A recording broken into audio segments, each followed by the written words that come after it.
right, so we have one, so this is video 2 for lesson 10.2. We have one more theorem idea to do and then a construction. All right, so example 3, it says, y, z, and x, z are tangent to the circle. What is the relationship between y, z, and x, z? So we're actually going to prove something about y, z, and x, z. So I would like to draw a dotted segment from z to t. I've just created 2 right triangles. I believe these 2 triangles are going to be congruent. Here's why. First of all, they're right triangles. So if you remember, we have this idea called HL, hypotenuse leg. The 2 radii, tx and ty, are going to be congruent.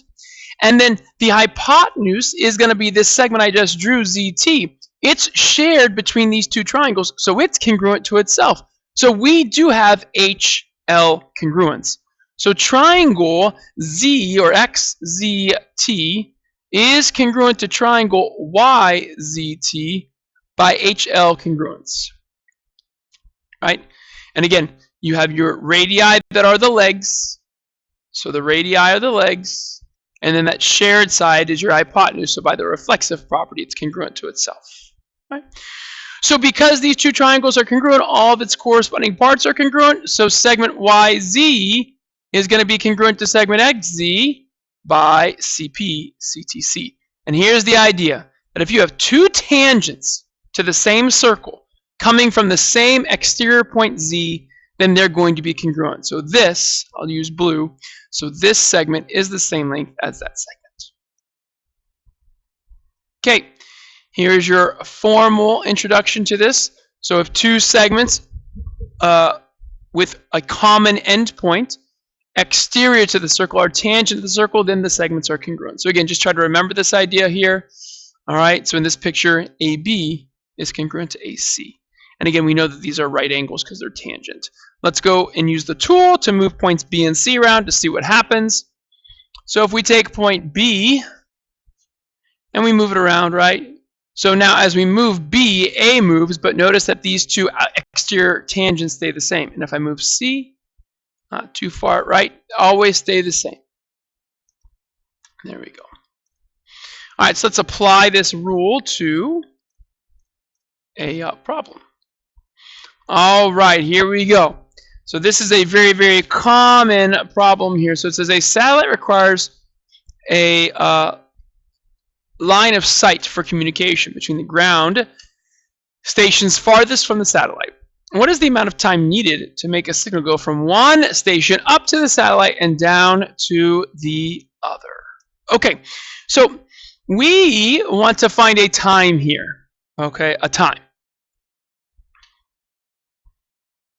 So notice that we have a speed given here, and we have some distances here. We have this distance, and we have the radius, right? So this is definitely going to be a distance equals rate times time. If I want to know the amount of time, I have to solve this for t by dividing by r. So eventually, t is going to be d over r, right?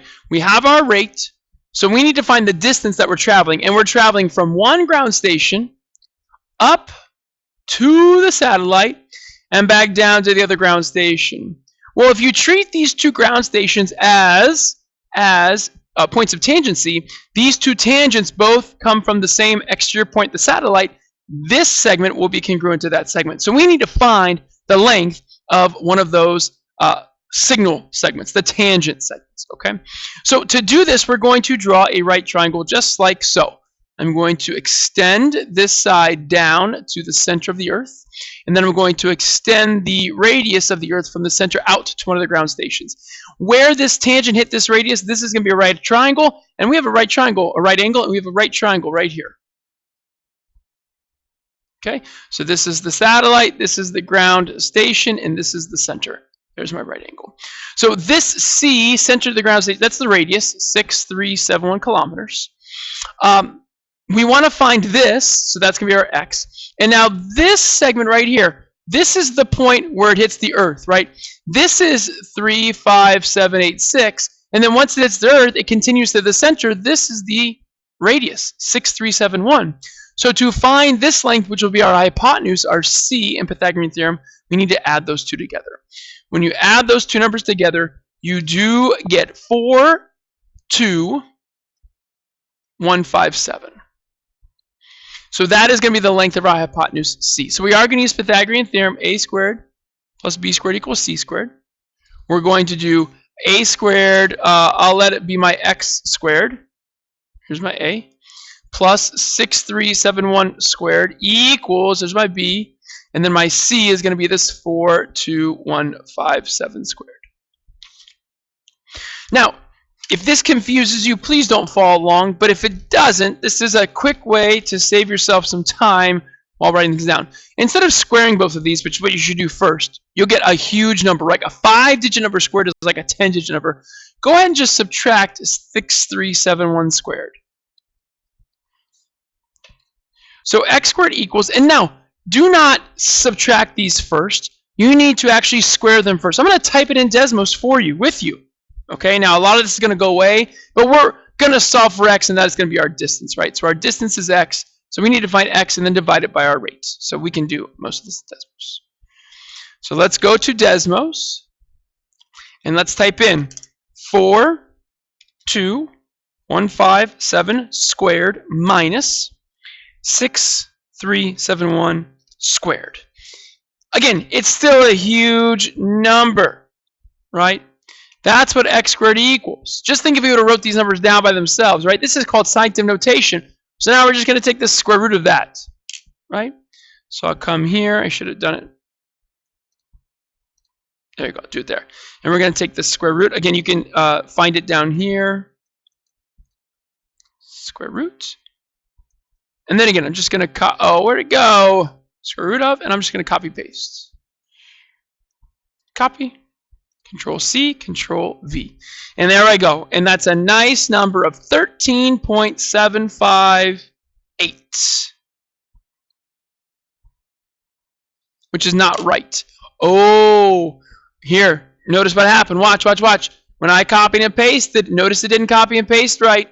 Just be very careful, right? It did not copy the raised to the 9th power. So be very careful there. Okay, glad that mistake happened actually. And here we go, rounding in 1 decimal. This value of x is going to be 41672.8. That is your distance traveling on one of the pathways up. So we have to actually take that and multiply it by 2. So we need to times that by 2. And it's very easy, just take a 2 out in front of that square root. 2 times that, you get 83345.6. So this is our distance. 83345.6. Take that and divide it by the rate, and I'm cheating real fast. The rate was 300,000 kilometers per second.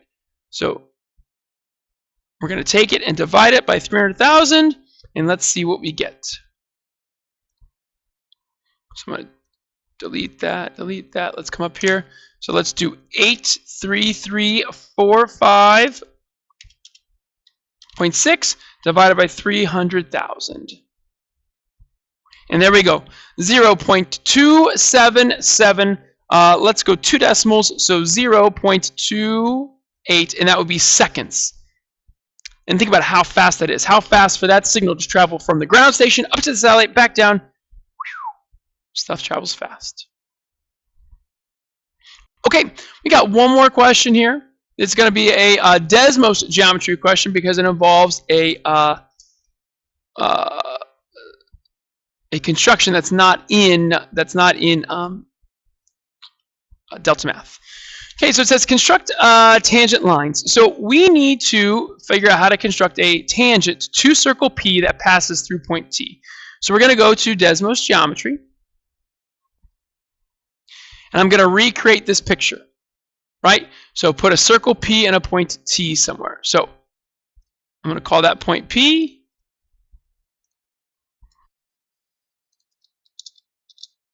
I'm going to grab the circle and just make a circle. Okay.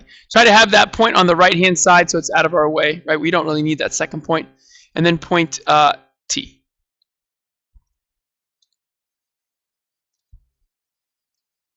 Right? There we go. I'll call that T. Okay, so let's follow the steps. I'm going to bring this picture down just a smidge, just in case. Okay, so step 1. It says use a straight edge to draw a segment PT and label a point A where PT intersects the circle. All right, so we're going to connect using the segment tool, T to P, and where it hits the circle, we'll put a point, call that A. So we're connecting the exterior point to the center of the circle. All right, step 2. Sorry. Now it says, and let me scroll this up so we can read. Now it says, use a compass to construct a circle with center P and passing through T. All right, so let's do that first. So let's construct a circle with center P passing through T. We call this a concentric circle because these two circles concentric because they have the same center P. Okay. Now it says construct a perpendicular to segment PT at A. Label where it hits the outside circle as point B.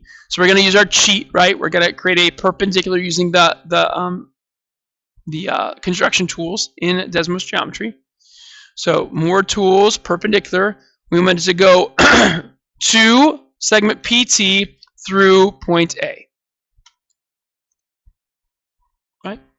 Where it hits my circle down here, and again, let me do this. Let me see. Never mind. So let me drag this up. My picture's a bit too big. Let's call that point B.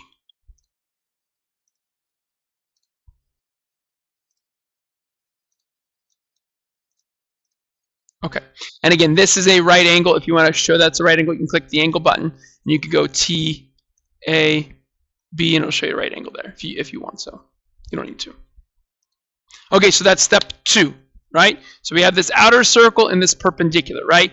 Notice, right, that you have a radius perpendicular, so, you know, we're on our way to trying to show this tangent.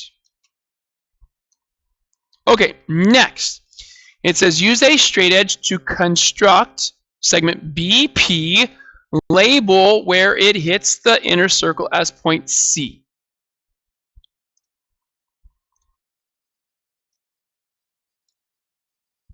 So I drew PB, label that as point C.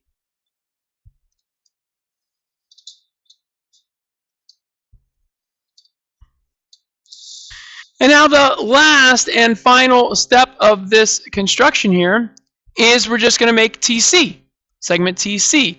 And that is going to be the last